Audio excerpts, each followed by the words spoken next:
Bien, bonsoir, fidèles cultuvédisiens de Clichy aussi. C'est formidable, les gens viennent de Clichy, rendez-vous compte. Bref, on les a même pas forcés, enfin peut-être un petit peu, je sais pas. Non, même pas. Voilà. Merci aux fidèles d'être là. Vous avez bien raison, parce que vraiment notre série de conférences est absolument passionnante. Depuis samedi, je pense que déjà, vous commencez à mieux percevoir ce qu'est le biomimétisme. Donc, pour ceux qui n'étaient pas là, deuxième édition de l'événement Vie biomimétique, Ville de demain. Comment la ville donc peut s'inspirer du vivant, des grandes lois du vivant. Et ce soir, on va avoir un exemple concret. Enfin, alors, est-ce qu'on est un peu dans la recherche fondamentale ou plus applicative, j'en sais rien. D'accord, applicative. Et justement, Didier Josselin, qui est enseignant-chercheur. Enfin, je suis au CNRS, je suis pas enseignant-chercheur, mais c'est pas grave, c'est à peu près les mêmes métiers. Oui, c'est à peu près pareil, c'est ça. Donc, au CNRS, à Avignon. Voilà. Didier Josselin nous a fait donc une conférence tout à l'heure sur des... Je ne sais même plus comment dire d'ailleurs. Transport dynamique. Oui, les transports dynamiques, voilà. Et l'optimisation. Et là, ce soir, il va nous parler des toiles d'araignée, mais plus spécifiquement, comment la ville peut s'inspirer des toiles d'araignée orbitelles, mais il vous expliquera ce que c'est, pour optimiser en fait ses réseaux. Voilà. Donc je laisse la parole à Didier Josselin, que je remercie encore une fois pour sa présence. Merci beaucoup. Donc bienvenue à notre conférence. Je voudrais remercier la ville de Vélizy qui m'a invité. C'est toujours un plaisir pour nous, les chercheurs, de venir présenter nos travaux.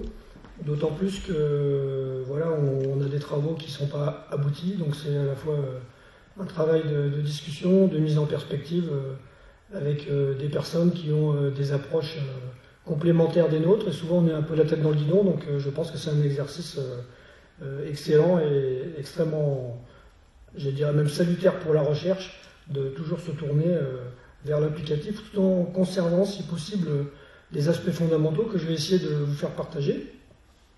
Donc alors, le projet s'appelle SpiderTrans, c'est un projet qui a un acronyme, on va dire, accrocheur, parce qu'on a essayé d'avoir un peu d'argent là-dessus. Pour l'instant, ça n'a pas fonctionné, mais on va probablement, j'espère, développer un projet. C'est une équipe interdisciplinaire qui intègre des écologues, des géographes, des mathématiciens, de l'INRA, du CNRS et de l'Université d'Avignon et de Lorraine. Et donc, toutes ces personnes ont contribué à ce travail. L'idée, c'est finalement de voir comment les réseaux dits orbitels, donc c'est les réseaux, les toiles d'araignée qui sont verticales, qui ont un centre, qui ont des spires en forme de spirale, et donc qui ont ensuite des rayons. Ces formes-là, comment on peut s'en inspirer pour construire éventuellement des réseaux de demain. Je ne vais pas vous donner des résultats aboutis, par contre je vais essayer de vous mettre en perspective l'intérêt et comment on peut appréhender le problème en fait de ces toiles orbitales.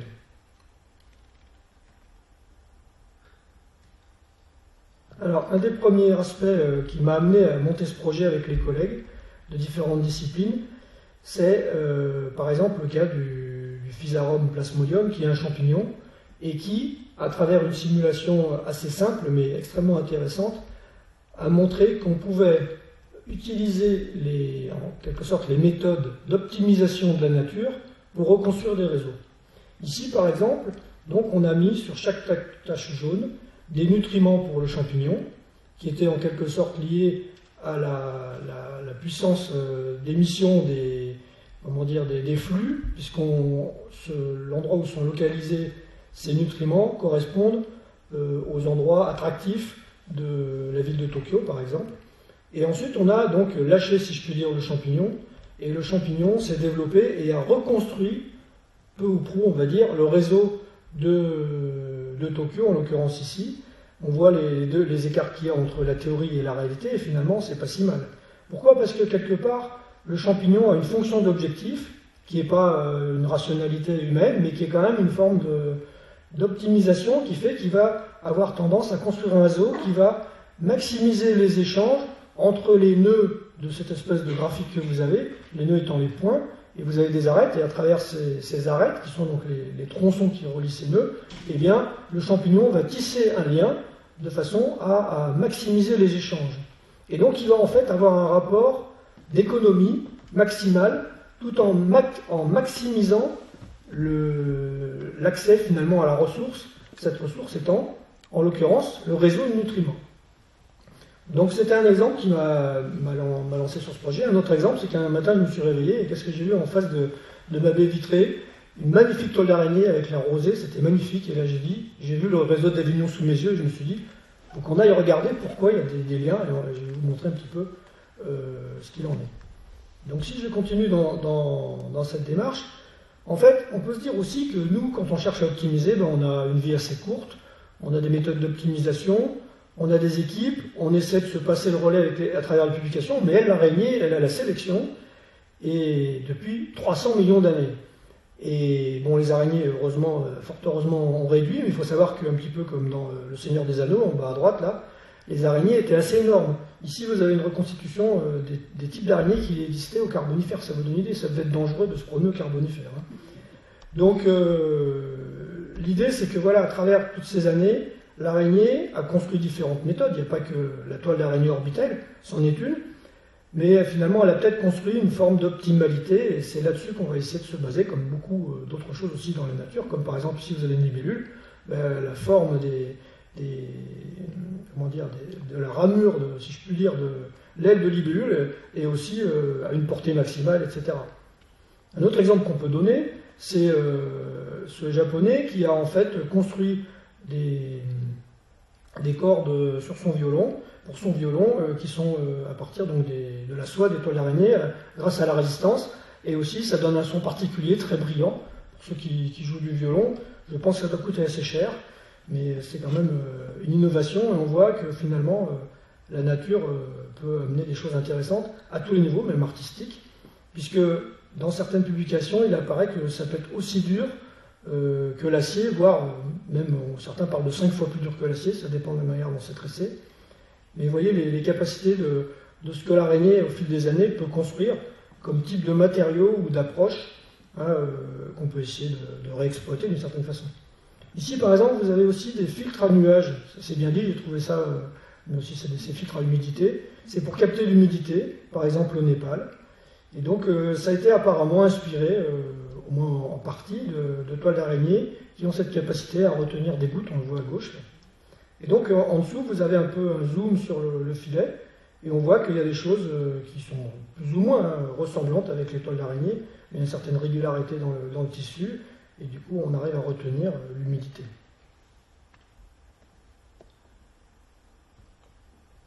Voilà, donc, je vais essayer de vous passer un film de laboratoire, j'espère qu'il va marcher.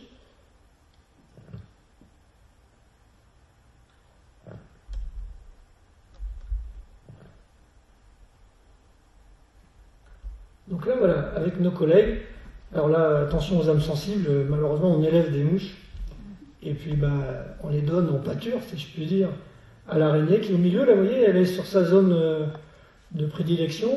L'idée, c'est qu'elle va essayer de sentir des vibrations, et donc elle va descendre une espèce une fois qu'elle a ressenti les directions, elle évalue la proie, et ensuite elle fonce sur sa proie. Pour l'instant, elle ne bouge pas assez la proie, donc on va aller voir un petit peu plus loin. Là, ça y est, la proie se réveille un peu.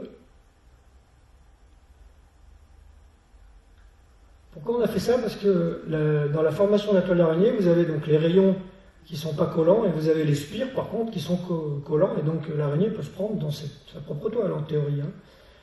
Du coup, elle ne peut se déplacer que lorsqu'elle est de l'extérieur vers le centre, et ensuite ressortir vers l'extérieur, ou au contraire, si elle est au milieu, elle peut aller directement sur un rayon, et ensuite attraper la proie, ce qu'on va voir dans ce qui va se passer. Là, on excite un peu la proie, c'est un peu arbitraire, mais on la réveille, la pauvre, et je pense qu'elle va être bientôt fatale. Normalement, vous devez voir l'araignée qui commence à frémir. Ça y est, elle évalue la direction, elle prend le rayon le plus optimal. Vous voyez, hein, elle a un choix de rayon quand même. Hein. Et boum. Donc ça, c'est dans un caisson d'abeilles. Et puis donc on a une toile noire derrière et on demande à l'araignée, si je puis dire, de construire sa toile. Donc étudier ces comportements, ça permet de voir quel chemin l'araignée suit et voir s'il y a des chemins préférentiels et voir si éventuellement dans un réseau urbain à terme, ces chemins seront suivis, qu'est-ce qu'il y a comme alternative possible. Donc ça c'est le lien directement entre la biologie et l'urbanisme, ou l'aménagement du réseau, on va dire. Alors après, est-ce que j'ai autre chose? Non, je crois que c'est fini pour celui-là.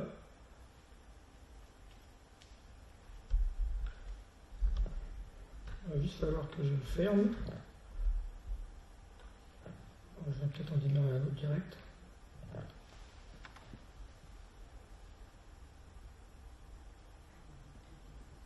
Remarquez, on va le finir celui-là.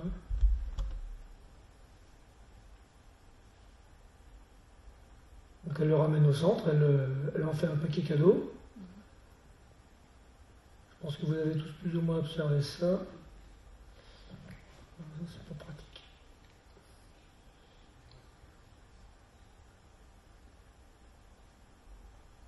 Alors maintenant, on voulait regarder en fait par rapport à la façon dont l'araignée se déplace sur sa toile en fonction d'obstacles. Donc on a mis un obstacle et on va ajouter des proies. On va regarder comment l'araignée évolue par rapport à ce nouvel obstacle.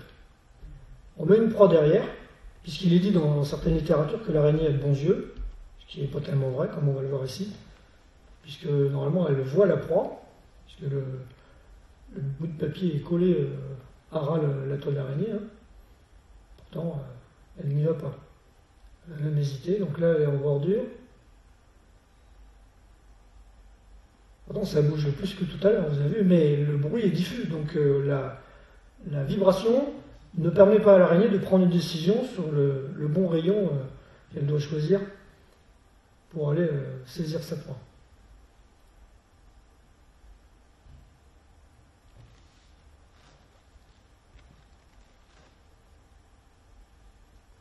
Donc ça, c'est surtout des travaux d'éthologie pour être exact. Ce qui est intéressant, ce que je vous montrais tout à l'heure, c'est les aspects plutôt liés à la forme des réseaux, c'est-à-dire aux structures orbitales, au-delà même du fait que ces réseaux, on peut se déplacer sur une toile d'araignée que dans un sens, sur les rayons, et absolument pas sur les spires parce qu'elles sont engluées. Alors, du coup, là, entre-temps, j'ai été un peu vite, mais on a mis une proie ici, histoire de réveiller un peu l'araignée, et en priorité, évidemment, elle a pris cette proie.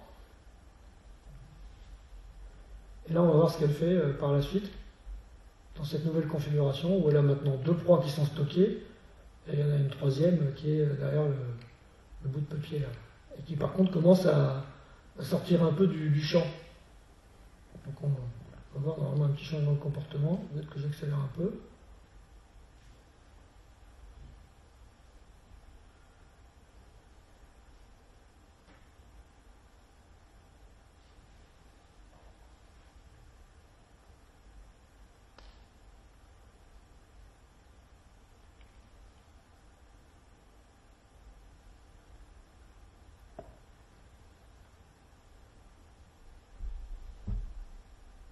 Ah, j'ai été trop vite. C'est-à-dire qu'elle va vite, d'un coup, elle plonge dans la direction. Alors ça, c'est vrai que quand on est scientifique, il faut souvent être patient, quoi. Vous avez vu? Et puis, c'est pas forcément ce qu'on attend qui se produit. Et elle réfléchit, elle dit, tiens, j'ai une onde qui arrive plus d'un côté que de l'autre. Donc elle est en train de faire un choix. Elle a choisi en fait un rayon qui n'est pas vraiment celui qui est dans la direction, mais qui lui permet de se rebattre ensuite. Et là, elle est obligée, pour ne pas se faire prendre dans sa propre toile, d'aller chercher assez loin. Donc elle s'est adaptée. Donc voilà, l'idée qu'il y a là derrière, c'est tout simplement que finalement on a un centre, et que ce centre, il a une capacité, il correspond à un endroit où il y a une surveillance maximale à partir de ce centre, et puis ensuite, il est nécessaire de ne pas trop perdre de temps pour aller chercher les proies sur l'ensemble de la toile. Donc en fait, il y a une certaine optimisation de cette localisation par rapport aux besoins nourriciers de l'araignée. Alors là, j'essaie de sortir de ce truc. Comme j'ai deux écrans, je n'ai jamais fait ça en projection comme ça. Il faudrait que je ferme ce film.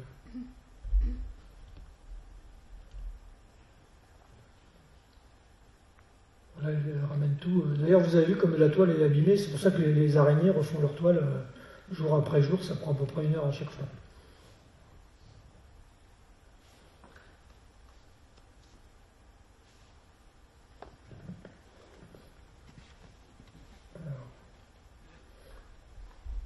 J'essaie de ne pas revenir sur le...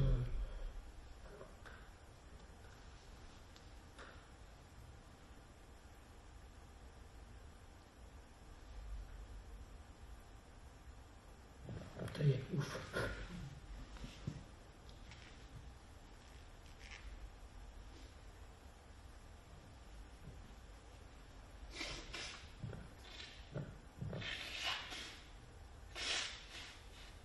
Alors du coup, du point de vue de la forme, ce qu'on essaie de faire, c'est d'essayer de mesurer un peu comment est construite une toile d'araignée. On retrouve les éléments dont je vous ai parlé tout à l'heure. Vous avez les spires, vous avez les rayons, vous avez ce qu'on appelle des nœuds, puisqu'on va transformer ça, on verra tout à l'heure dans un graphe, qui sont les intersections entre ces spires et ces nœuds. Et on fait l'hypothèse, notamment les mathématiciens qui travaillent avec nous, que c'est peut-être lié à un problème d'isopérimétrie. L'isopérimétrie, c'est la capacité qu'a une forme à remplir une fonction au mieux. Et par exemple, si vous soufflez dans une bulle de savon, eh bien la forme optimale qui représente la sphère, ça correspond à la bulle. C'est-à-dire que vous allez mettre un minimum d'énergie pour créer une bulle d'une taille donnée. Donc là, on fait l'hypothèse que le rapport entre la soie qui est dépensée et la capacité de cette toile d'araignée à drainer l'information sur la surface est optimale. Et c'est ce qu'on cherche à utiliser à terme dans des réseaux à différentes échelles. Ça peut aller de l'électronique jusqu'à l'organisation de puces, par exemple, et des connexions entre ces puces, jusqu'à des réseaux intercités. Et entre les deux, il y a peut-être des quartiers, des choses comme ça. C'est ça l'enjeu pour nous en termes d'aménagement. Et on pense que l'araignée a trouvé une forme, en plus, elle est assez proche de choses qu'on peut observer. Donc c'est pas du tout anodin. Ici, donc, on voit que les écologues, par contre, eux, ils ont tendance à rechercher des anomalies. Alors, par exemple, ils travaillent sur le fait que dans des vergers, que certains produits pesticides, réputés bio, donc vendus comme pesticides bio, ils regardent l'impact de ces pesticides bio sur la construction des toiles d'araignée. C'est un indicateur indirect de l'effet biologique de ces produits. Et ils viennent de sortir une publication qui est assez terrible, qui montre que ça, même bio, c'est catastrophique, quoi. Ça tue les animaux, donc on est encore loin du respect intégral de la nature avec même les biopesticides. Donc c'est un peu un scoop. Alors voilà aussi la raison qui m'a poussé à monter ce projet. Regardez en haut la toile d'araignée à gauche qui est assez parfaite. Peut-être même d'ailleurs qu'elle a été construite, ou pas construite, mais au moins prédestinée par quelqu'un qui a tout fait pour que l'araignée fasse quelque chose de bien ici. Elle est vraiment impeccable. Et puis à droite, vous avez le réseau d'Avignon, on voit des petits liens, on voit des sortes de spires. Bon, évidemment, c'est très analogique, hein, on ne peut pas dire que c'est correspondance parfaite, mais on a l'impression que dans la façon dont la ville s'est construite à une autre échelle que celle de la construction de la toile d'araignée qui dure 1 heure, eh bien, on a des formes de ressemblance. Donc peut-être qu'on a des formes d'optimalité. Quand on change d'échelle, on passe autour d'Avignon. En haut à droite, vous avez ceux qui connaissent peut-être Avignon, vous avez l'intramuros, donc à l'intérieur des murs. Et puis en bas, vous avez Avignon élargi, on va dire, et il y a une forme asymétrique qui correspond à une autre toile d'araignée, quelque part, avec une excroissance d'un côté. Donc on est vraiment dans des analogies qui ont quand même du sens. Et on verra que c'est ce qu'on va chercher à regarder de près ensuite au niveau métrique. Là, d'autres réseaux, comme par exemple Amsterdam, au milieu, vous reconnaissez un peu les canaux, peut-être, pour ceux qui connaissent. Puis vous avez des tas de villes comme ça, même Londres, New York, etc., qui ont, de par leur croissance, en fait, construit des réseaux de manière successive qui sont basés sur des structures radioconcentriques, donc avec un centre et puis un système radiaire. Donc dans l'ouvrage de Mangin, par exemple, là, il explique bien comment cet étalement urbain se fait. Ici, vous avez justement le cas de Paris, où vous avez jusqu'au Grand Paris, jusqu'où on va aller dans cette forme. Est-ce qu'il y a aussi une échelle pertinente pour cette forme? Parce qu'il y a quand même des distances physiques de déplacement et que peut-être qu'au-delà d'une certaine forme, on est plus efficace. Ça, c'est aussi quelque chose qu'on va essayer d'étudier.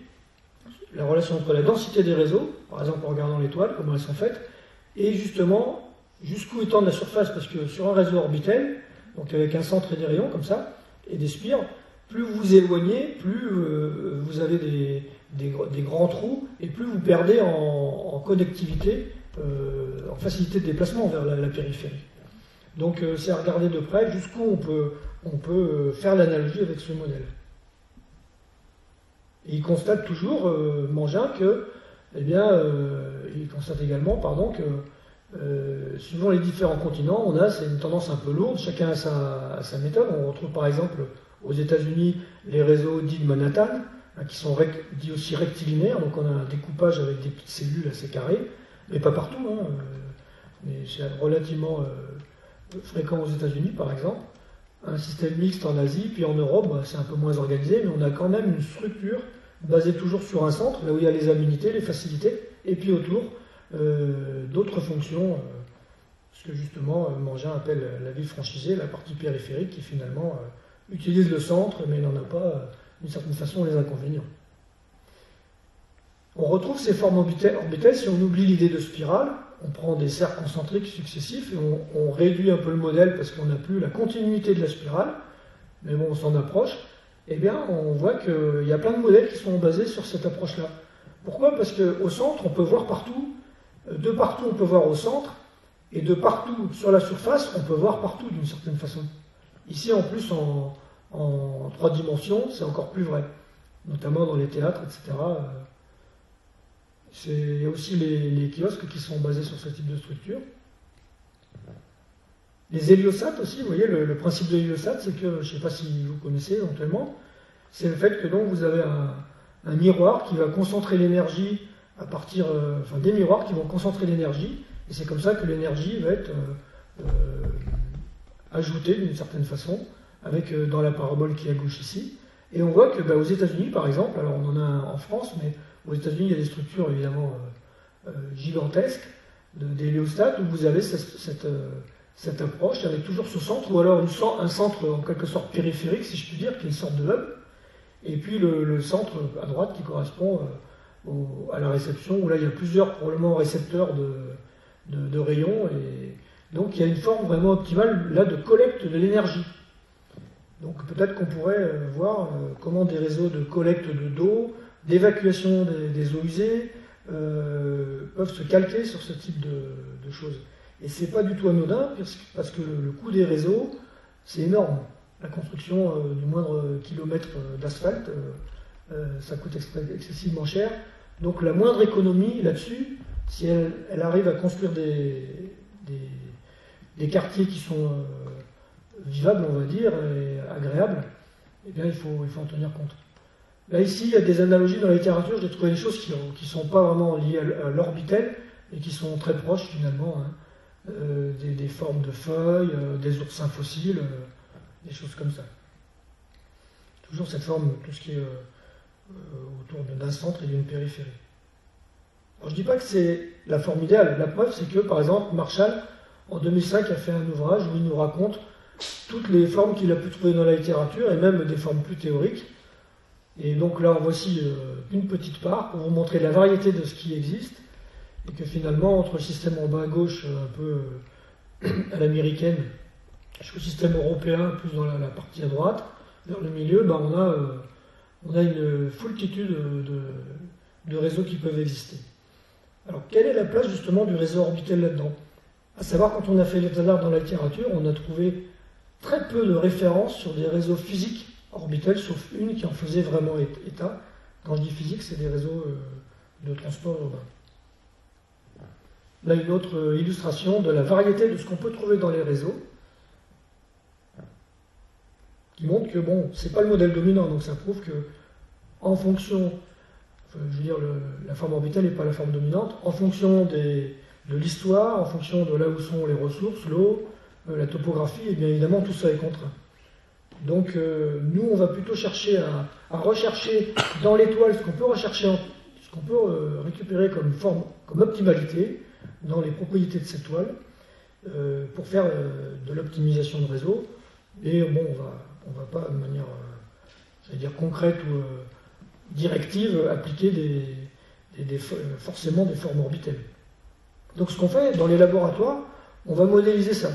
Donc on développe des algorithmes qui vont construire des réseaux à façon ad hoc, en fonction de nos besoins, et on va donc construire ce qu'on appelle des graphes.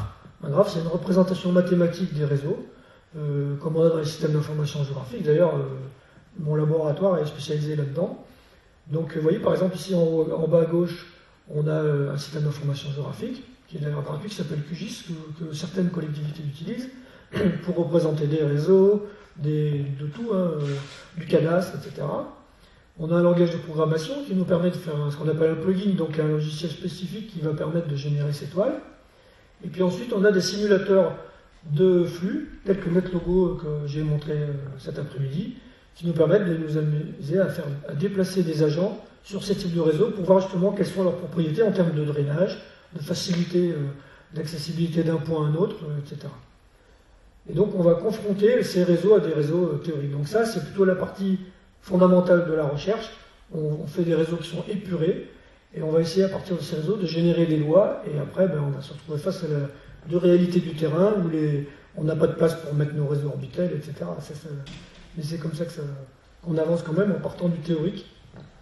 Voilà une illustration de comment on peut transformer finalement des informations géographiques, du bâti par exemple ici, en un ensemble de découpages, qui sont par exemple des regroupements de propriétés, admettons, ou du cadastre, et puis transformer ça dans un graphe.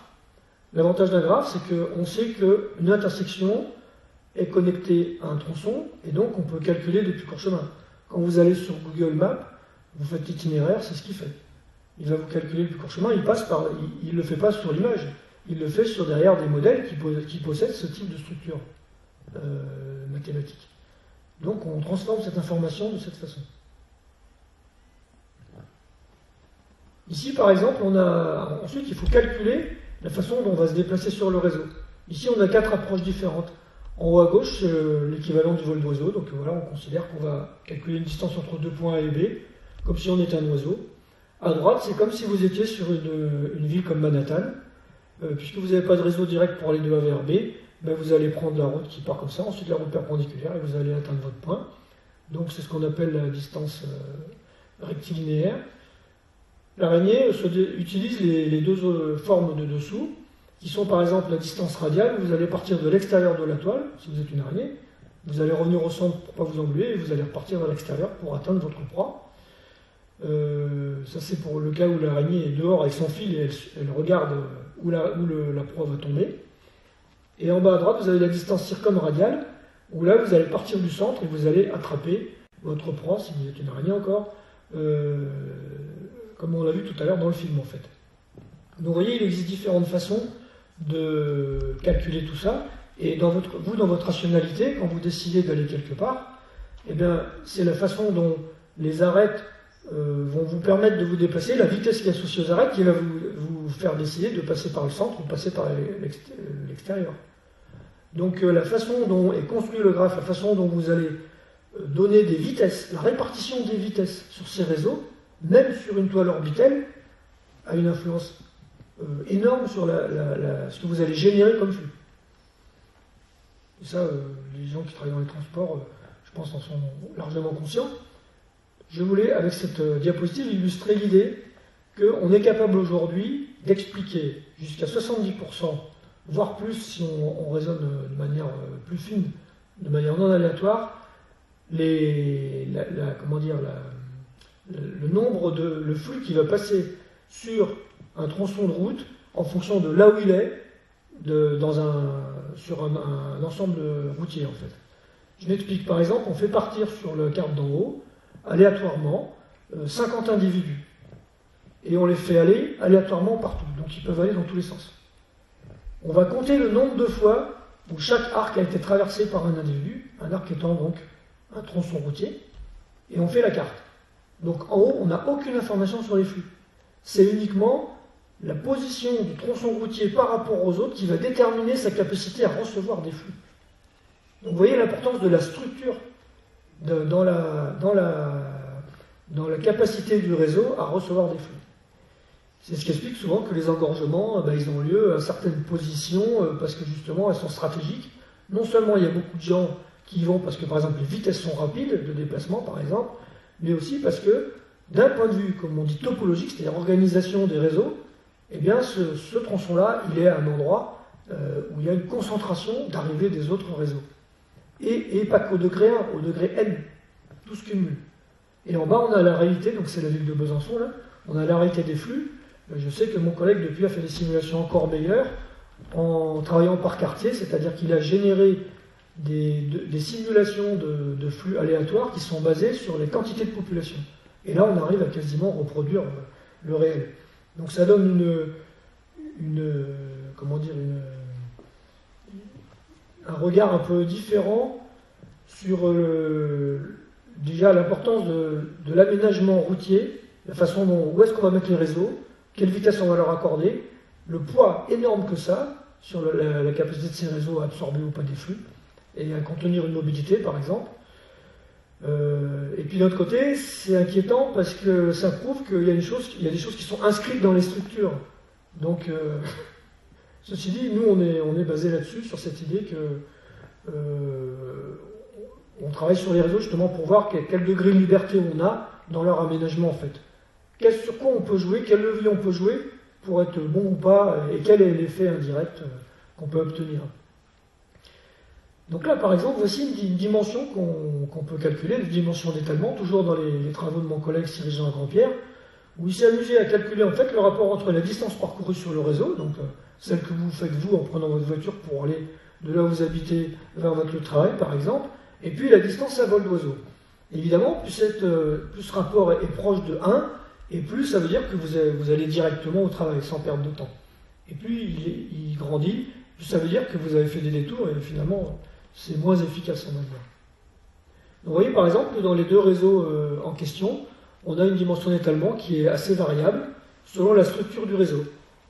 C'est-à-dire que la façon dont sont agencés les tronçons les uns par rapport aux autres, leur connectivité, tous les carrefours qui vous permettent d'aller de plusieurs façons d'un point à un autre, et bien toute cette forme-là, cette organisation, elle est déterminante sur votre efficacité à vous déplacer d'une certaine façon, puisque c'est quand même la distance parcourue sur le réseau, réelle, rapportée à une distance qui serait la plus efficace, puisque c'est celle qui ferait fi de toute contrainte dans l'espace.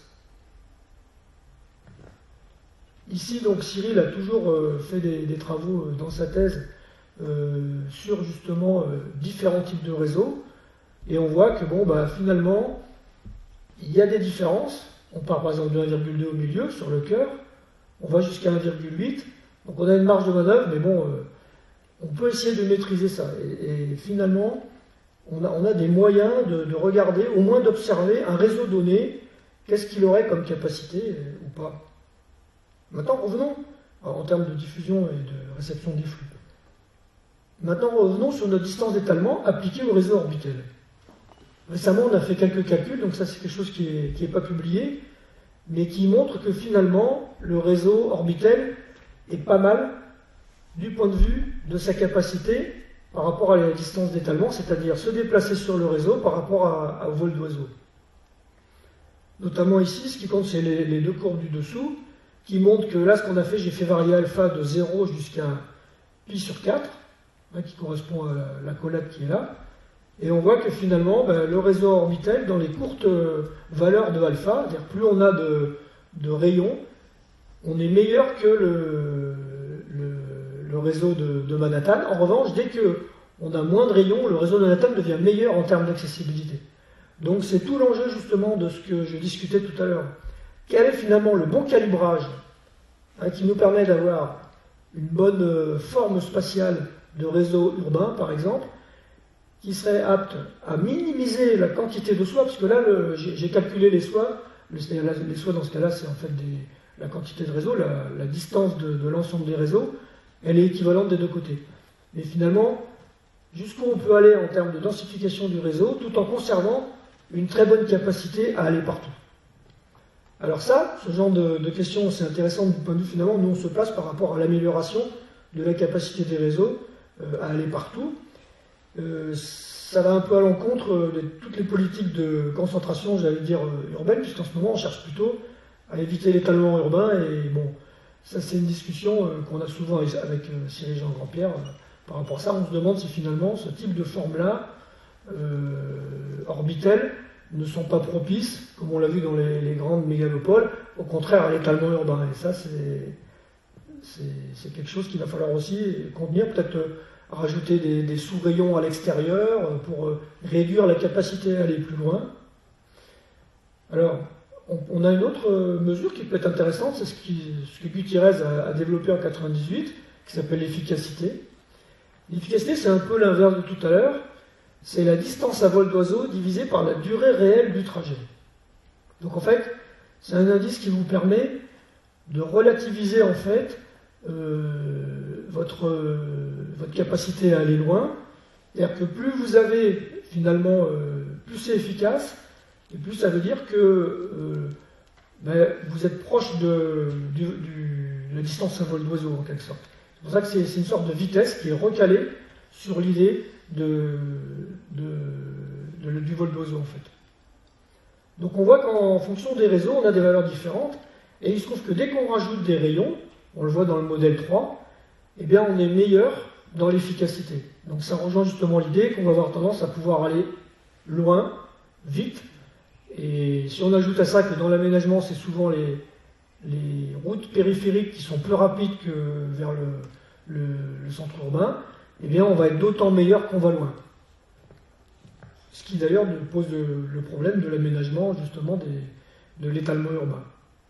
Ceci dit, avec cette approche-là, on montre que finalement, notre modèle à nous, j'ai mis un petit point d'interrogation parce que c'est pas totalement validé, donc c'est des résultats sous réserve, mais on pense qu'en termes d'efficacité, d'après les premiers calculs qu'on a, les toiles d'araignée orbitales seraient meilleures que les réseaux de Manhattan. Donc ça c'est des choses à valider encore. Et quelque part, tous ces réseaux se situent entre les deux, c'est-à-dire, qu'est-ce qu'on a comme marge de manœuvre? Évidemment, vous imaginez vivre dans une ville comme ça, où vous avez toujours la même focale avec une route à droite toujours avec le même angle, c'est un peu tristouné.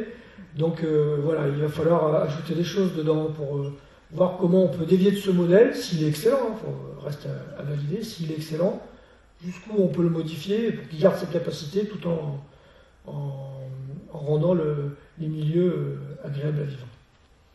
Ici, mon collègue avait calculé des efficacités dans différents pays, on voit que c'est différentes villes, on voit que c'est très différent selon les villes, et donc c'est un indice qui est très discriminant.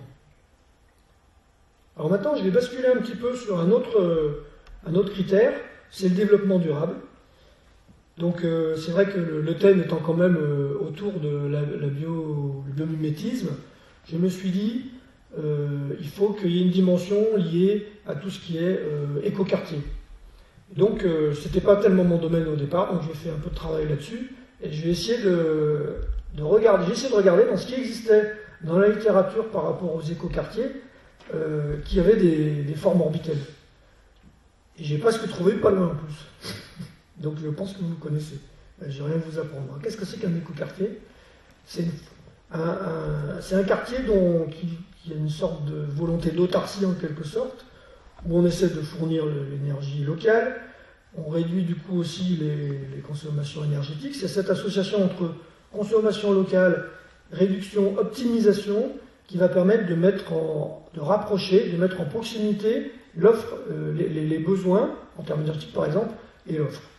C'est vrai aussi pour le recyclage, réduction absorption des déchets, réduction aussi de la consommation d'eau, c'est un des objectifs. Si possible, c'est de construire en écomatériaux locaux, mais bon, c'est pas évident. Par exemple, les quartiers dans les grandes villes, c'est très très difficile. Et puis ensuite, tout ça va finalement donner un lieu, on va dire, en harmonie, et qui va, du point de vue social, peut-être générer des nouveaux réseaux sociaux locaux, une qualité de vie liée à la mixité, à l'intégration sociale, avec un aspect éducation aussi qui n'est pas négligé. Donc voici par exemple le principe énergétique dans un rapport fourni par Karine Grand, et qui nous donne une idée de la façon dont on peut finalement mutualiser des énergies. Et d'ailleurs, je crois que c'était peut-être une idée qu'on avait discutée avec Guillaume Porcheron par rapport à la ville de Vélizy, comment on peut essayer dans un quartier d'avoir différentes sources d'énergie et comment ces sources d'énergie peuvent être regroupés, associés, et puis de manière optimale. Derrière, on imagine bien des réseaux qui puissent mutualiser ces énergies, qui restent à inventer, surtout lorsque ces énergies sont de nature différente. Par exemple, l'écoquartier de Stockholm est assez sympathique. Il est en fait très, très proche de l'eau. D'ailleurs, beaucoup d'écoquartiers sont proches de l'eau. Alors la fonction, je pense qu'il y a une fonction récréative. Peut-être qu'il y a une fonction aussi parfois de pompage. Là, je ne sais pas, il faudrait demander aux spécialistes, et de nettoyage. On sait aussi que certaines plantes font du filtrage, comme les bambous par exemple, qu'on peut utiliser. Donc, j'ai cherché aussi à Fribourg s'il y avait des toiles d'araignée orbitelles. Bon, voici un autre quartier, donc de Fribourg. Ça, c'est le quartier Vauban. Je pense que vous le connaissez, probablement mieux que moi. Donc voilà, c'est des quartiers où vous avez une mixité entre l'emploi, l'habitat, les zones récréatives. Il y a des choses qui restent à l'extérieur, qui ne peuvent pas intégrer à l'intérieur. Aussi souvent des connexions de réseau, par exemple, qui vous permettent d'accéder au quartier. Et en général, dans le quartier, il n'y a pas de voiture. Il y a quelques parkings, ça dépend des écoquartiers, et on marche plutôt à pied. Voilà, donc là, typiquement, l'arrivée sur Fribourg du tram, et puis donc ensuite à l'intérieur de l'écoquartier. Vous voyez ici aussi les panneaux solaires énergétiques qui sont en série. Et bon, il y en a en France. Alors, j'ai lu qu'on avait un certain retard là-dessus. Bon. Ah, pardon. Mais il se trouve qu'apparemment, maintenant, on est bien reparti dans la mouvance de ça. Donc, on peut utiliser des matériaux, par exemple, en bois ici à droite. Ici, vous voyez celui de Lyon aussi, l'écoquartier Lyon. Et puis, vous avez par exemple, ici les Moulineaux, deux écoquartiers. Donc, un premier qui a été fait donc, sur les bords de Seine. On voit par exemple ici un bâtiment. Je crois qu'il y a une banque dans ce bâtiment, devant ici. Un bâtiment très solaire. Derrière un autre bâtiment, habitat. Et puis, en cherchant, j'ai trouvé le fort d'ici. J'avais aussi rencontré une personne d'ici les Moulineaux, qui devait me le faire visiter. Finalement, ça ne s'est pas fait. Mais voilà. Et là, j'ai eu l'impression de voir, d'une certaine façon, une forme orbitelle. Puisque regardez, vous avez quelque part une sorte de pénétration vers un centre. Le centre en plus est inscrit comme tel, donc c'est un endroit un peu clé dans l'organisation. Vous avez une organisation qui est liée évidemment au fort, puisque c'était un des 16 forts autour de Paris, qui permettait la surveillance et la protection. Donc il a été complètement réhabilité. Là vous avez des zones d'habitat qui sont ces espèces de souris qu'on voit au milieu, puis qui sont surélevées sur la partie droite de l'image. La zone qui est en creux comme ça, c'est plutôt tout ce qui est magasin, etc. Vous avez d'autres habitations vers l'extérieur. Et on a des promenades qui sont donc sur les bords du fort, et puis également une promenade transversale, et puis une promenade qui est un peu parallèle, plus à l'intérieur. Et du coup, voilà, je me suis dit, on avait modélisé avec une étudiante un des premiers réseaux qu'on a fait. Bon, évidemment, c'est une analogie très légère, on va dire, sur les deux formes, mais peut-être que en construisant ces nouveaux réseaux orbitels, on va arriver à organiser même à l'intérieur de manière optimale où mettre l'habitat, puisque finalement il y a des choses qu'on peut économiser dans les écoquartiers. On a des salles qui peuvent être communes, des salles de laverie par exemple, l'énergie peut être commune. En ce moment, moi par exemple, j'ai un panneau solaire à la maison, et je pourrais donner à tous mes voisins pourraient prendre des douches chez moi. Je suis à Avignon, j'ai 70 degrés dans un cumulus de 500 litres. Donc, et pourtant, voilà, ça ne se fait pas. Pourquoi? Parce que l'organisation du quartier n'est pas optimale. Si on avait pu partager cette ressource, on pourrait économiser cette énergie, et ce n'est pas le cas. Là, c'est probablement possible, parce qu'il y a cette idée de partage, l'idée du centre, quelque part, dans la toile d'araignée orbitelle, et l'idée ensuite que le long des rayons et des spires, eh bien, on a peut-être moyen d'organiser une vie qui serait agréable, avec quand même un centre, et puis autour, plus de l'habitat ou d'autres choses. Alors, si je reviens au bouquin de Mangin, il a qualifié les choses très théoriques finalement qu'on est en train de faire d'urbanisme de fantasme, ce qui n'est pas tout à fait faux, en ce sens que nous, on travaille sur une forme épurée, et à partir de là, on va essayer de générer un peu des règles d'efficacité, d'optimisation, mais ce qu'on cherche vraiment derrière, c'est à partir de ces formes, ensuite introduire une variabilité, un peu d'aléas, il faut que les systèmes s'autoconstruisent. Du coup, on pense qu'il y a forcément des formes intermédiaires où on aura une structure qui pourrait être optimale, sur laquelle ensuite on construit des choses un peu moins organisées et plus agréables. Donc c'est un peu dans cette mouvance-là qu'on va essayer de regarder éventuellement. On n'a pas de lien direct pour l'instant avec les urbanistes, mais on espère à terme pouvoir appliquer ce type d'approche sur différents types de réseaux. Donc en conclusion, l'idée c'est vraiment d'observer la nature pour s'en inspirer. Il y a une analogie entre les réseaux, vous avez vu Orbitel et les réseaux de ville. Il y a des différences temporelles énormes entre la construction de l'araignée en 1 heure et à la fois la mémoire de l'araignée de 300 millions d'années, et puis nous finalement qui sommes beaucoup plus courts sur l'échelle géologique, mais qui par contre mettons plus de temps que l'araignée à construire notre toile de réseau, ce qui est logique. Donc il y a une sorte d'inversion. Ceci dit, on peut quand même essayer de trouver des choses, donc on est parti là-dessus. Et il y a toujours des gains d'optimisation très importants à faire par l'analyse de ces formes. Et on pense que, j'y crois toujours, que la toile Orbitel a de par son analogie avec les réseaux observés, mais aussi parce que voilà, il y a cette mémoire de l'araignée, elle a des potentialités importantes. À nous de voir exactement quelles sont les métriques et qu'est-ce qu'on peut en sortir. Et ce que je disais tout à l'heure, replacer l'utopie dans le possible. Évidemment, ce qu'on fait, c'est très théorique, donc c'est quelque part utopique. Et l'idée, c'est d'essayer de le recaler sur des choses possibles à différentes échelles, comme je disais tout à l'heure. Ça peut être des micro-réseaux, comme ça peut être des réseaux plus importants. Quelque part, c'est aussi lutter contre la dépendance automobile. Donc là, ça va être un peu difficile parce que j'ai l'impression, de prime abord, que nos réseaux, au contraire, ils sont excellents pour la diffusion d'automobiles. C'est ça le paradoxe. Donc, on va voir, je vous raconterai peut-être une prochaine fois comment on a trouvé un compromis avec la réduction de l'étalement urbain, la concentration de l'habitat, et puis l'usage des formes orbitales.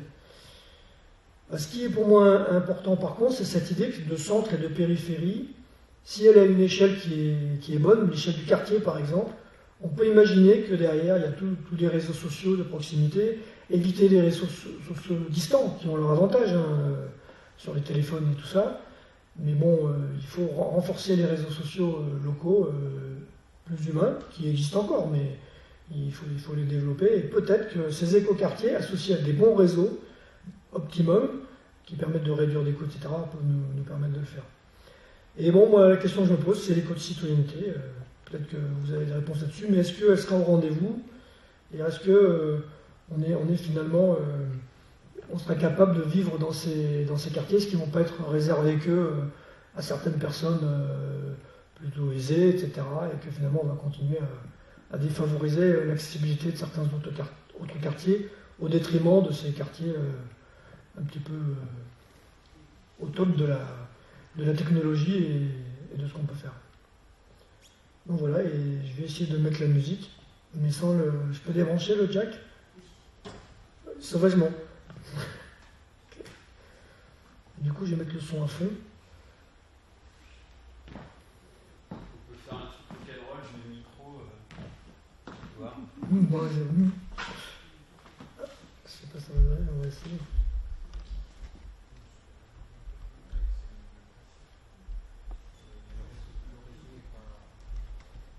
Vous entendez, c'est joli, hein?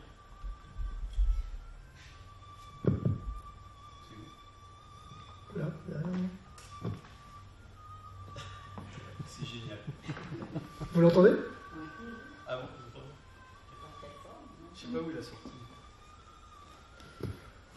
Il est tellement plat cet ordinateur qu'on ne sait pas d'où les choses sortent en fait.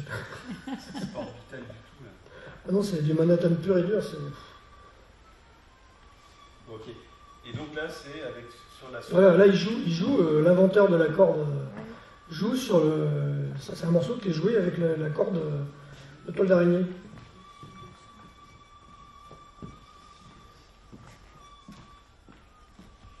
Désolé, le son est pas terrible, mais. Bon, merci Didier pour ce morceau de musique.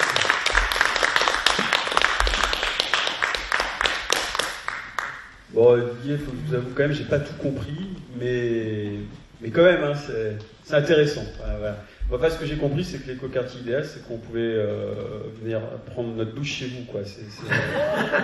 Moi, c'est ce que j'ai retenu. Et donc, c'est la ville de demain. On pourra aller prendre notre douche chez notre voisin. Ça, c'est génial, quoi. Oui, d'une certaine façon, c'est ça, oui. Bon, enfin, si on avait une terre vierge et qu'on devait concevoir une ville, enfin, la planifier, en fait, est-ce que, voilà, l'idéal, ce serait finalement cette forme orbitale, s'il n'y a pas d'obstacles en termes topographiques, etc., ce serait, selon vous, finalement, la forme idéale? J'en suis pas encore à dire ça, parce que il faut qu'on continue à faire les investigations, mais on sait déjà que par rapport à des réseaux type Manhattan, si on regarde des réseaux qui sont très structurés du point de vue de leur géométrie, eh bien sur un réseau orbital, on est à peu près aussi bon, et on a l'avantage en plus d'avoir un centre et une périphérie, quelque chose qui est éminemment lié en fait à la façon de vivre de l'homme, qui va utiliser des ressources qui sont concentrées, et qui ensuite va dans des zones plus récréatives. Après, ça peut être multipolaire, mais cette idée, c'est une loi géographique, que nous d'ailleurs on appelle la loi de Tobler, qui dit qu'en gros, en géographie, l'espace n'est pas isotrope. Plus on est proche et plus on a de relations. Et plus on s'éloigne, c'est aussi Newton, l'attraction des planètes, c'est un peu le même genre de relation. D'ailleurs, il y a des modèles gravitaires qui sont liés aux logiques de Newton, qui permettent d'avoir des probabilités de déplacement et d'échange entre des pôles urbains qui sont uniquement liés à leur distance et à leur masse. Donc, quelque part, cette idée de centre et de périphérie, elle est inhérente à la géographie et à l'aménagement. D'ailleurs, on l'observe partout. Donc, voilà, l'idée d'avoir une structure qui a un centre et une périphérie est compatible, on va dire, selon moi, avec l'urbanisme des réseaux, en général. Et du coup, pour moi, c'est plus proche de la réalité de la façon dont on échange et on construit un espace que des réseaux de Manhattan qui sont coupés comme ça et finalement qui sont aussi géométriques et qui ont des capacités pas meilleures. Et en plus, la notion de centre, elle est différente. Enfin, le centre, il est fonctionnel, mais il est moins géométrique, on va dire. Et en même temps, alors par contre, j'adhère à la multipolarité parce que ce qui peut être dangereux, c'est le centre. Et ensuite, j'ai la lointaine banlieue, où on voit avec ces phénomènes de périurbanisation, ou éloigné de tout, où il n'y a aucun service, etc. Donc c'est aussi quelque chose sur lequel il faut lutter, quoi. Il faut pas, je ne pense pas qu'il faille un centre où tous les services soient concentrés, et ensuite juste des zones d'habitation, coupées de tout. Il faut au contraire penser en multipolarité. Alors, tout à fait, d'ailleurs, ce qui est intéressant, si on regarde la toile d'araignée, et l'araignée, je pense que la taille de la toile est aussi compatible avec l'énergie qu'elle a pour la construire. Donc ça peut être lié à l'homme, c'est pareil, il faut un budget pour le faire. Et donc elle a un budget soi, si vous voulez. Et ensuite, dans la construction de la toile, il y a aussi la taille est liée à sa capacité à aller chercher la proie. En fait, il faut qu'elle maximise la probabilité d'attraper la proie avant qu'elle s'échappe. Je pense que nous, c'est pareil. On a un budget temps. La contrainte de Zahavi, elle dit qu'en gros, ça dépend des villes, mais 30 minutes, 45 minutes, c'est un budget qu'on a, et au-delà, bon, peut-être pareil, c'est un peu plus difficile parfois, mais en moyenne, on va dire qu'on ne va pas dépasser un certain seuil de temps de déplacement. Donc on voit bien que la ville, même orbitale, elle ne peut pas s'éloigner indéfiniment, d'autant plus qu'avec l'histoire des rayons, ça va partir de plus en plus large. Donc il y a peut-être une échelle aussi de l'orbital qui serait optimale, effectivement, qui pourrait correspondre à certaines tailles de villes et avoir donc des réseaux de réseaux orbitels, penser à des choses comme ça, et qui seraient complets du point de vue sous forme d'écoquartier complet, une sorte de ville utopique. Bon. par exemple, on a essayé de travailler un peu dans des pays où les villes se développent de manière très rapide, comme en Algérie ou des pays comme ça. Pour l'instant, on n'a pas encore commencé, mais on a des collègues éventuellement qui pourraient nous faire travailler sur ce genre avec des urbanistes locaux, etc. Donc on pourrait rentrer en phase expérimentale concrètement. Oui. Alors, j'ai fait pas mal d'expérimental dans les transports à la demande depuis 10 ans. Je pense qu'il faut 10 ans pour qu'une idée soit expérimentée. Donc, comme j'ai démarré l'année dernière, il faut attendre encore un peu. Je suis très pragmatique, moi. Vous avez vu. Mais vous êtes une jeunesse étincelante, donc c'est pas. C'est gentil. Oui, si. Alors, avez-vous des questions? Est-ce que ce modèle-là peut s'appliquer à des villes, enfin, je veux dire, à des villes déjà existantes? Est-ce qu'on peut modifier? Est-ce que ça peut être modifiable? Oui, madame demande, est-ce qu'on peut raser Vélizy pour faire une... Recommencer Vélizy. La réponse est quelque part non, parce qu'évidemment, tout ce qui existe a déjà eu un coût, c'est présent, il faut faire avec. Peut-être sur certains types de réseaux. Moi, je verrais plutôt déjà l'application sur des quartiers, genre les écoquartiers, typiquement, c'est des quartiers qui sortent en général, on nettoie tout et on reconstruit. Donc là, typiquement, on pourrait le faire. C'est pour ça que j'ai fait l'analogie avec les écoquartiers. Maintenant, peut-être certains réseaux souterrains ou aériens pourraient être imaginés sur des transports d'énergie, transport de fluides, pour imaginer, ou à une autre échelle. Peut-être, j'avais pensé à des jardins avec des sentiers qui se retrouvent de promenades. Bon, voilà, parce que derrière un flux, il peut y avoir des personnes qui se déplacent, comme il peut y avoir du liquide, de l'eau, de l'énergie, même un flux Internet. Ça se trouve, on pourra utiliser ces approches pour améliorer la capacité de diffusion de l'information dans les réseaux Internet, peut-être. Parce que là, on va commencer à simuler ça avec des systèmes multi-agents, donc on va regarder aussi les fameux équilibres de Wardrop et de Nash, pour regarder comment finalement les flux s'équilibrent sur le réseau. Voir si par exemple si on enlève un tronçon de réseau sur la toile d'araignée, qu'est-ce que ça impacte sur l'extérieur? Congestion, pas congestion, concentration de flux à tel endroit, etc. Est-ce que si on regarde géographiquement Paris, avec ces quartiers, ces arrondissements en escargot, c'est déjà un petit peu... c'est déjà un petit peu... c'est l'escargot, c'est pas la toile d'araignée, mais c'est déjà un peu conçu dans ce sens-là. Mais c'est uniquement les arrondissements. Ça veut... Oui, ensuite... c'est ce que je montrais tout à l'heure, il y a des analogies, mais je pense que là, à mon avis, mais bon, ça n'engage que moi, mais on est dans l'hyper-centre et l'hyper-spire. Et justement, là, si on prend le centre de Paris et puis le bout du tout Paris, à terme, je ne sais pas combien de temps il faudra mettre, mais à mon avis, on sera au-delà du budget temps. Donc si on est au-delà du budget temps, ça veut dire que la forme est trop grande. Et qu'il faut ramasser la forme, et c'est là que peut-être du multipolaire aurait été plus pertinent. Mais là, c'est mon avis personnel.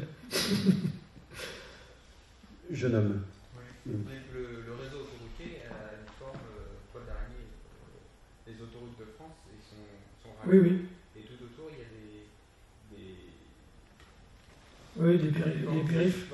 Des connexions orbitales exactement qui passent tout au long de la France. Donc la taille peut être grande. Et en l'occurrence, je pourrais vous montrer un graphe. Vous aviez des effets de saturation. J'ai vu sur... sur Besançon. Je sais pas, vous aviez un graphe et vous aviez l'efficacité en fonction de la distance. Oui, et sur les formes orbitales, ça saturait beaucoup plus rapidement que des formes type New York. Ça, c'est pas bien. Et ça veut dire que le réseau de New York, à partir d'une certaine distance, il est plus efficace que l'orbital. Et toc. Oui, tout à fait. Je le vois, il le prépare tout à l'heure. Ah non, mais c'est exactement, c'est ce que j'ai dit avec la petite fonction là, la fonction cosinus. Ça, on l'a montré justement mathématiquement avec la fonction. Dès qu'on est, ça dépend du nombre de rayons en fait. Si on a beaucoup de rayons, là on est très bon. Mais plus on a de rayons, plus on va avoir de soie, plus on va avoir de route. Et plus ça va être coûteux. Donc ça va à l'inverse de notre premier objectif qui est de minimiser les coûts. Donc c'est un équilibre à avoir. Et effectivement, rapidement, le réseau de Manhattan devient meilleur parce que justement, vous pouvez aller partout de manière assez directe et tout. En gros, la seule difficulté que vous avez, le maximum que vous pouvez voir, c'est la racine de 2 si vous êtes l'unité de. C'est 1 km. Donc, vous êtes à 1,41 fois, le rapport il est de ça. Alors que sur l'orbitel, si vous allez très loin, vous pouvez exploser le truc et vous êtes moins bon. Ce qui fait que, on l'a vu dans la courbe, l'orbitel, il a tendance à s'écraser rapidement. Il est bon plutôt avec beaucoup de spire et dans les plus courtes distances. Donc vous avez raison. Ce qui est logique, c'est pour ça que moi je milite plutôt vers des réseaux orbitels de taille réduite. Il faut connecter différents réseaux orbitels les uns aux autres. Ouais, alors on n'en est pas là, hein, mais c'est une bonne idée. Et non, mais la question d'après, c'est est-ce que les structures fractales ne sont pas les plus optimales? Ouais. Alors, les structures fractales. Ouais. Merci. Expliquez ce que une structure fractale, en fait, tout le monde sait ou pas? Alors, une structure fractale, si vous prenez par exemple une côte, c'est Mandelbrot en fait qui a travaillé là-dessus, il n'y a pas que lui, mais donc si vous prenez une côte, vous mesurez la distance à vol d'oiseau entre des points qui sont pris 2 à 2 comme ça, avec toujours la même distance. Hein. Vous prenez par exemple un compas, vous le déplacez, vous mesurez le vol d'oiseau, après vous mesurez, en vous déplaçant le long de la côte, le temps que vous avez mis, vous faites ce rapport, un peu comme la dimension d'étalement, et puis vous allez vous apercevoir qu'en fait, ça suit une loi régulière. Pourquoi? Parce qu'au fur et à mesure où vous allez diminuer la distance, ben vous avez des circonvolutions dans votre côte qui vont faire que vous allez toujours avoir ce même rapport à travers les échelles. Par exemple, il y a le chou, là, on s'appelle le chou, moi je connais rien en cuisine, mais voilà.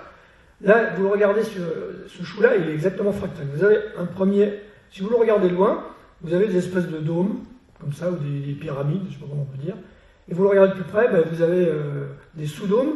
À l'intérieur de ces dômes, vous avez encore des sous-sous-dômes. C'est comme si vous recoupiez à chaque fois, à une échelle différente, de plus en plus fine, les dômes. Et donc, vous avez une invariance d'échelle. Vous retrouvez les mêmes formes à différentes échelles. C'est ça le fractal. Ou même, peut-être, enfin, si vous prenez un arbre, hein, ses branches, comme ça, c'est un peu un réseau fractal. Ça permet aux feuilles, toutes, plus ou moins, de bien recevoir la lumière du soleil. Donc, elles sont en réseau fractal, comme ça. Il y a aussi le poumon, par exemple. Le poumon est fractal. Pourquoi? Parce que dans un minimum d'espace, vous allez pouvoir avoir le maximum de contact. Pourquoi? Parce que quand vous prenez votre poumon, vous regardez une alvéole. Bon, une alvéole, si jamais vous prenez votre poumon, vous le déployez, vous avez une alvéole comme ça. Mais ce que vous regardez, c'est que l'alvéole, la première, eh bien, vous avez une sous-alvéole dedans. Donc vous allez le redéployer, et vous avez encore, et ainsi de suite, jusqu'à évidemment épuisement du nombre d'alvéoles. Après, vous ne pouvez plus respirer du tout, donc ça ne sert plus à rien d'avoir 500 échelles d'alvéoles. Mais l'idée, c'est que quand vous allez déployer votre poumon, c'est beaucoup plus que la surface que vous avez là. Ça fait un truc énorme en surface globalisée, grâce au fractal. Alors, le fractal, on l'a pas mal travaillé. Le fractal, la forme, c'est dommage, j'en avais une illustration, mais je l'ai enlevée parce que je pensais déborder. Il y a aussi, j'aurais laissé, mais. Par exemple, on pourrait avoir un réseau, admettons, avec des rayons, comme ça. Et puis ensuite, on a des rayons perpendiculaires, et on aurait un autre sous-rayon perpendiculaire, et ainsi de suite. Par exemple, ça serait la logique du quartier. Donc, vous partez de l'artère principale, vous allez dans une sous-artère qui vous amène à un quartier. Dans ce quartier, vous arrivez à comment on appelle ça, un lotissement, et dans le lotissement, vous avez des petites... donc c'est ça. Mais là, c'est pas bon du tout, du point de vue accessibilité. Pourquoi? Parce que vous vous rendez compte de tout ce qu'il vous faut pour aller... Vous allez donc par rapport à l'orbitel, on ne l'a pas calculé parce que c'est pas encore dans les tuyaux, mais je suis sûr que c'est moins bon que l'orbitel. Ça, c'est certain. Alors la question, c'est en termes de dimension d'étalement. Parce que la question, c'est pourquoi le vivant utilise autant le fractal si c'est pas si optimal que ça. Pourquoi le vivant utilise énormément les structures fractales pour la plupart de ces processus? C'est une bonne question, mais je pense que ça dépend de la fonction que vous voulez maximiser en fait. Respirer ou avoir de l'énergie de la photosynthèse, c'est pas la même chose que diffuser une information le long d'un réseau. Donc voilà, justement mon collègue dans sa thèse il a parlé de ça. Ce qu'on observe c'est que il y a des régularités fractales suivant l'endroit de la vie où vous vous trouvez. Vers le centre, il y a une dimension fractale. Parce qu'en fait, pour évaluer une fractalité, il faut avoir une dimension. Cette dimension, elle est calculée en multipliant en regardant le log de la distance que vous mesurez. Comme tout à l'heure, quand j'ai mesuré les distances sur la côte, j'avais une distance, puis après j'ai réduit ou augmenté cette distance. Donc je prends cette distance, je la mets en log. Et en face, je mets en log ce que je mesure. En l'occurrence, ça peut être la distance que j'ai parcourue le long de la côte. Mais ça peut être aussi le comptage de n'importe quoi, etc. C'est ça qu'on voit. Et quand on dit que quelque chose est fractal, c'est lorsque le log de la distance que vous le croisez au log de ce que vous mesurez est une droite. Et on appelle ça la dimension fractale. Et cette dimension fractale, elle varie de 1 à 2. Si vous êtes à 1, ça veut dire que c'est du linéaire pur. Si vous êtes à 2, ça veut dire que vous avez couvert l'ensemble. C'est comme si le poumon, il occupait tout l'espace. Et vous avez couvert l'ensemble, puisqu'à force de faire des circonvolutions de la même forme de plus en plus petit, vous n'avez plus d'espace du tout de libre dans votre plan, et vous êtes dans une dimension 2. Donc en général, à part Mandelbrot, dans son bouquin, dit qu'on peut aller au-delà de la dimension 2. J'avoue que je n'ai pas compris pourquoi, comment, mais bon, faudrait que je revoie ça de près. Mais en tous les cas, en géographie, on ne peut pas aller au-delà de la surface, enfin, évidemment dans le 3D, mais si on travaille sur la notion de géographie. Et donc, on s'aperçoit qu'il y a des dimensions fractales qui sont variables suivant l'endroit de la ville. Il y a les travaux de Pierre Frankhauser, par exemple, là-dessus, où vous êtes en périphérie, la dimension fractale a tendance à être plus faible, etc. Donc, on a mesuré. C'est vrai que la fractalité, ça permet d'avoir cette notion de centre-périphérie, ça c'est bon. Par contre, je pense que c'est moins bon que l'orbitel. Pourquoi? Parce qu'avec la fractalité, vous allez déployer un réseau, un sous-réseau, mais vous n'allez pas faire les connexions entre les réseaux les uns par rapport aux autres.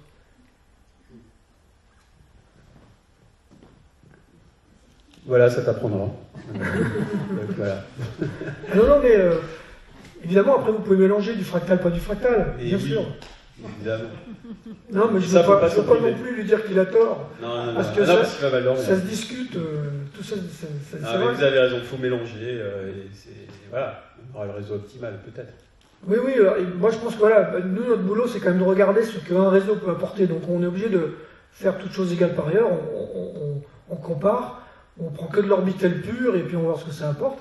Mais on voit bien que dans l'absolu et dans l'applicatif potentiel, ça sera des combinaisons de tout ça qui vont émerger. Et en plus, il y a une fonction de l'orbitel qui est quand même l'idée que le centre concentre quelque chose et qu'il a une bonne connexion avec tout le reste autour. Mais c'est peut-être pas forcément ce qu'on cherche pour une ville. Peut-être qu'au contraire, on veut peut-être faire des quartiers qui soient typiques, j'en sais rien. Enfin, il peut y avoir des politiques différentes. Ça dépend de la fonction d'objectif, en fait, qu'on se fixe. Il faut que ce soit compatible avec celle de l'araignée, en plus. Y a-t-il d'autres questions? Est-ce qu'on s'est inspiré de déplacements d'animaux, d'insectes, autres que les araignées? Ah oui, alors, il y a des travaux sur les déplacements des insectes. Alors là, je ne suis pas spécialiste là-dessus. J'ai un bouquin, je vais prendre ma piqûre là.